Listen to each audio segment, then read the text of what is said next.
Today I am showing you how can you use Google Map data.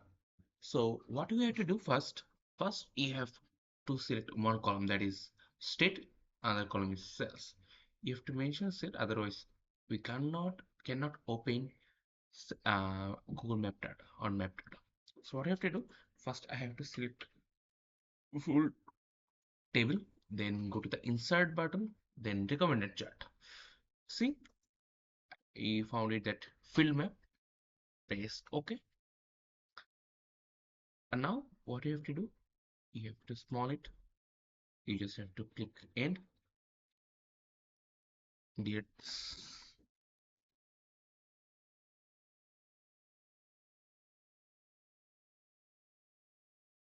delete this, and now small this. See, you can easily now select it, see it which you have, that is automatically. Thank you so much.